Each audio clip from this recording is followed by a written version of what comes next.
Welcome to episode 2 of my Everyday Magic series.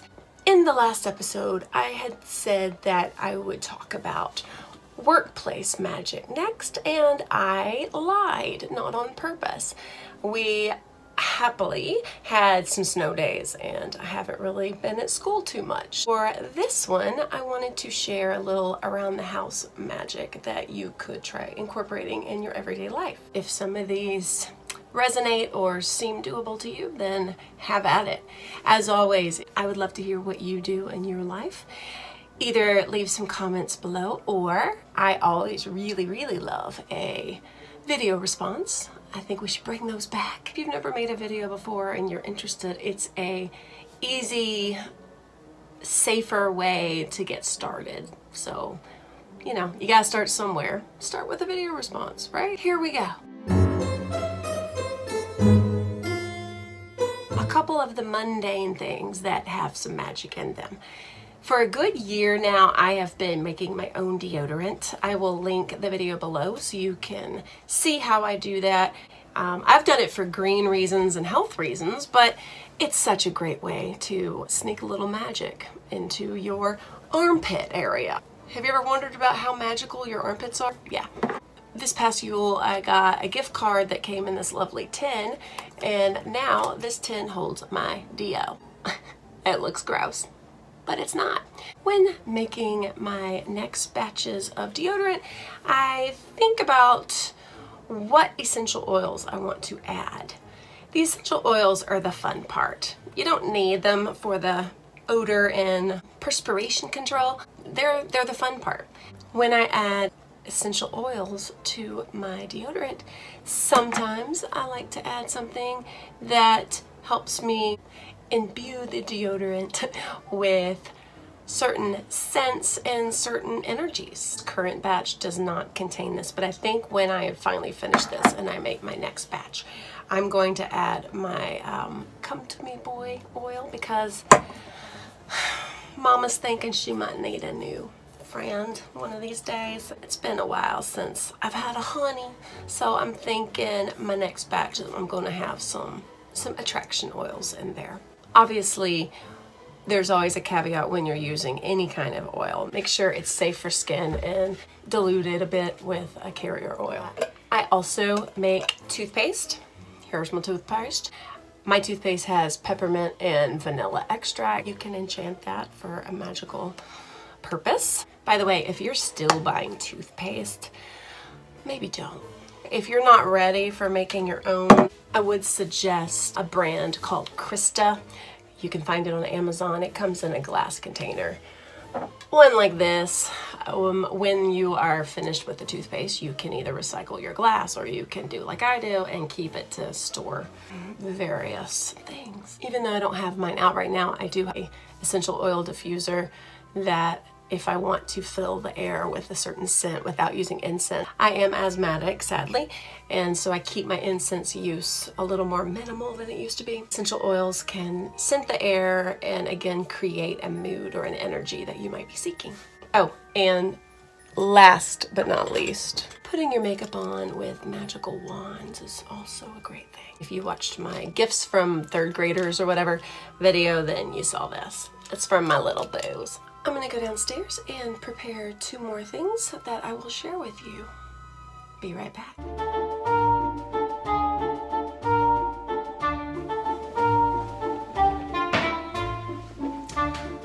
I am just about to refill our bird feeders.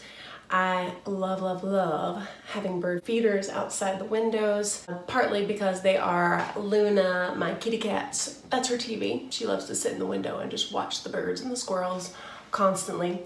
And I love sitting there and just enjoying the birds. I have a few bird feeders that I try to keep full. Today is refill day, and before I do so, I am going to be blessing and enchanting the bird seed. I put my energies that are for the world, things that you want to see manifest outside of your home. You don't know who's gonna come by and eat them, and then you don't know where they're gonna be pooping.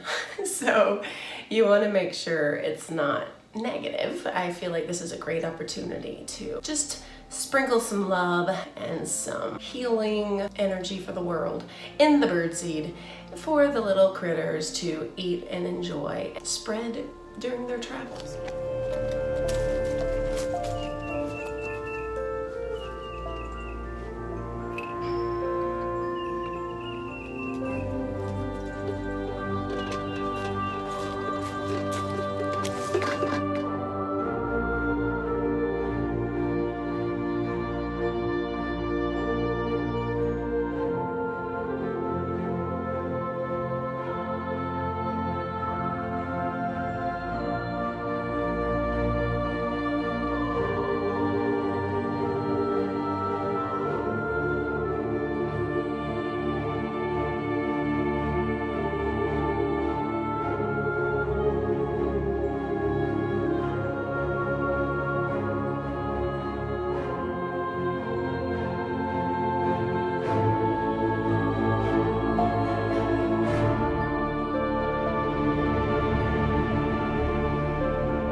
So the next thing I was hoping to share with you, I'm just going to tell you about. I'm not going to actually be able to do it right now, unfortunately. I was about to wash my car because for the first time in ages, not sub-zero, in the 40s, which feels pretty warm. I was gonna wash my poor little car, but we screwed up. Our hose is froze. So I will not be probably washing my car. And I refuse to pay a car wash. I don't believe in throwing away your money when you have a perfectly good set of hands and a bucket and you can do it yourself. I guess I'd rather drive a dirty car than go pay my money. Anyway, what you can do when you wash your car or when you wash anything in your home, when you're gonna mop your floor, there are things you can add to your washing water to enchant it and add either an extra layer of cleaning and cleansing. What I was going to do today is add a little bit of protection, extra protection to my car, just because I love my car and I like to keep it protected, you know what I'm saying? When I'm washing the floors, like going to mop, I usually add a little Van oil. You can add your own urine, like a teeny little drop, few drops of it. Kind of like marking your territory. And I think I've only done that once because I guess I don't feel the need to. Maybe I should though, mark my territory. I bought a glass dish soap dispenser at probably TJ Maxx. I've just been refilling it since I bought it. I don't refill it with dish soap that comes in plastic. I've been trying to make my own. You probably already know you can pretty much clean your whole house with white vinegar, some essential oils, and some baking soda, and that is how I clean my house. That doesn't always work as a dishwashing cleaner though. So I also have purchased bar soap, Castile soap in paper wrapped. I cut this into tiny pieces and mix it with water and some oils. And so now I have a nice little soap that I've put in an old olive oil container that I bought because I like the shape, glass of course. And this is my Castile soap. I can use this for washing anything. I did add tea tree oil for some antibacterial purposes, but I also added lavender. Again, the energy I like. It smells pretty good, not gonna lie. I can use this for dishes. I can use this to clean just about anything, from hands to dishes, even hair. I have been trying bar soaps and bar conditioners, and I have to say, when you have as much hair as I have yet to find anything that actually works on my hair. And my hair is super prone to tangles. I'm still using conditioner that unfortunately comes in plastic until I can replace that. But this is not a Earth Day video, so I'll get back to Magick, right? If you don't already do so, you can make gem elixirs and put rocks in your water. Huge caveat on that one. Make sure you research before you do that because some rocks can be toxic, especially in their raw form. I had always heard that malachite is super, is that the right one? Malachite, the green one? I had always heard it was incredibly toxic. I've heard that in a lot of places, and then I've also heard in maybe one place that no, it's not. That's just a bunch of flam flam. I figure if in doubt, be safe, right? So I don't drink water that has malachite in it. I have been known to use anything in the quartz family that's really hard and doesn't dissolve. You don't want to drink selenite. I don't know if it's water soluble, but I know if it spends enough time in water, it will break down. Probably a year ago, all the rage was buying these rocks. Shungite, I believe it is. It's supposed to infuse and charge it with yada yada. I don't even remember what. I just remember thinking, oh, I have to have it, so I bought some. My sister uses polished ones, which seem a little better to me. I've washed many times because they did tend to seem to get into the water quite a bit, which yes, you are trying to drink infused water, but I didn't want to drink water that was grayish tinted. You know, even with charcoal, when you have a purifier filter, you like to rinse out that gray stuff, right?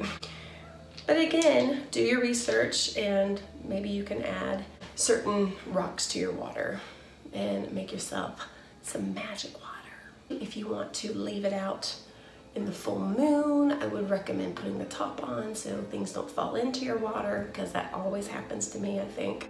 I've left purified water out under the full moon and have a rock in there, maybe just a quartz to amplify the energy, and then drink that for beauty or for connection to the goddess or for whatever the hell you deem appropriate. You're the boss of your magic. Yeah. Speaking of charging your water, my son, his hair likes to stick up after he's been sleeping, a little Dennis the Menace, and we have a little tiny squirt bottle that he can dampen his hair with and then brush it, and just a drop or two of, it can be Crown of Success, it could be a protective thing. Again, only like 3 or less drops because you don't want it to like drip in his eye and burn, right? But again, Crown of Success, how cool is that? Put a drop of that in there, and then as he brushes his hair and gets ready for his day, he's got his mama's love and he's been blessed with success. You can't go wrong. I love those little things that you can do for kids. In one of the upcoming episodes, I'm going to show you what is in my bag. I carry a backpack type bag. It is full of a number of magical items that are good to have on hand when you're a witch on the go. Look for that in the coming episode. Thank you again for watching. I hope you've enjoyed it. And don't forget a video response, or if nothing else, comment below. Thank you so much. Take care. Peace.